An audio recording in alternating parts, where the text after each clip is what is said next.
Namaste and Jai Jai Sri Krishna to all of my universal brothers and sisters and family members and loved ones and friends and associates. I humbly and with an open heart embrace and love you all, and I wish you love me as well. Jai Sri Krishna, Jai Bhagwan. Now today I'm going to talk to you about the 16 sanskars in Hinduism. Now before I talk about sanskar, I want to ask you, what is the meaning of sanskar? The literal meaning of sanskar in Sanskrit is teaching. And what kind of teaching? Godly teaching, teaching about God. जैसे किया संग वैसे रहा रंग, जैसे खाया अन्न वैसे रहा मन, जैसे पिया पानी वैसे रहा बानी. You are your associates, you are your friends. Shakespeare himself said, "Show me your friends and I will tell you who you are." Now there are the 16 sanskars in Hinduism, in which you don't have to do any of them. And I still maintain, if you practice humanity, you've already done all of them, and much, much more. Humanity is, was, and always will be the greatest of all religions. Now the first one is Garbhadhan Sanskar. Garbhadhan Sanskar is, the coming together and the bonding of a male and a woman to procreate a child. Now as the child is being procreated, the woman should be in good thoughts, the woman should do satsang, because it is a type of teaching for the child. Now the second sanskar is, number 2, is Upsavan Sanskar, in which the ceremony is performed, during the time of conception, say 4 months to 5 months, sometimes 5 to 6 months, in which the child will have godly lessons. When a woman is pregnant, it is also called Garbhadhan Sanskar, in which the woman associates in the company of priests and teachers, and there's a ritual that's performed if someone desires a godly child.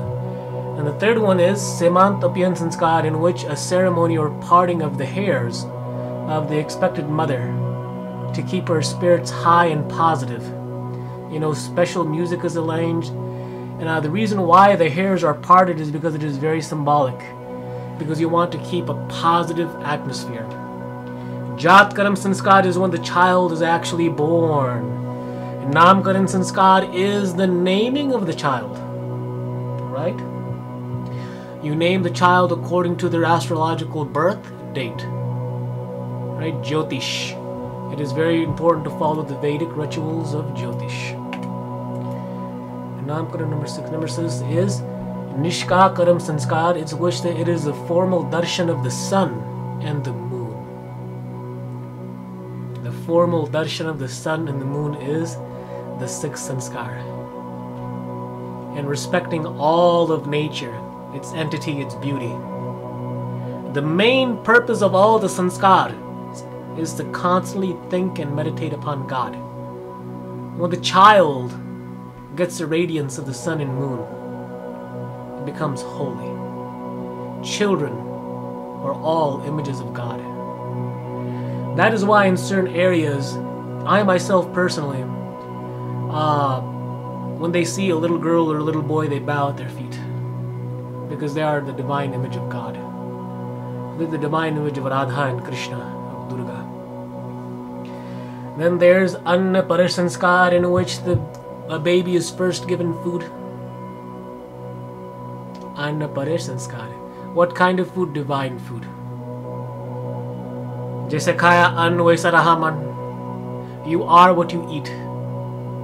And I still maintain, it is very important, ever since the time of birth and childhood, to eat sattvic food, vegetarian food. Chudamani Sanskar is the 8th sanskar in which the hair is cut, and it also has for purification. Karnavrat Sanskar, you don't have to do it, but it is the piercing of the ears, in which the child only hears good things. It's actually in the 7th or 8th month when the ears are pierced, but it is not necessary. Then there's the Upyan or Vedaram Sanskar, in which there is a secret thread. Sacred thread. right? And the studies of the Vedas, the Shistash, Keshanta Sanskar is when all the rituals of the Vedas are learned, authorized and performed. The rituals, studies of the Vedas begins with the Guru. And then there's Keshanta Sanskar, when Dakshina is given to the Guru for departing of knowledge. Samavratan Sanskar is when the child returns home. Vivah Sanskar is marriage. Banparas Sanskar, number 14, is getting ready for old age and slowly ready for sannyas and renouncing the world. We become a lecturer. Sannyas is the 15th Sanskar. And the last one is Antyeshta Kriya. Departure is the very last one. The real, literal meaning of all 16 of these sanskar is to constantly think about God. Constantly think about the Supreme. Constantly think about the God that is within you. God is, was, and always will be within you. You yourself are beginningless and endless. You yourself have no creator, but the body is created, but the soul is never created. That is the literal meaning of sanskara, to constantly think and meditate upon God. Jai Sri Krishna. Thank you very much for viewing my YouTube blogs. May Lord Krishna bless you in all areas of your lives. May Lord Krishna grant you these two things: peace and happiness.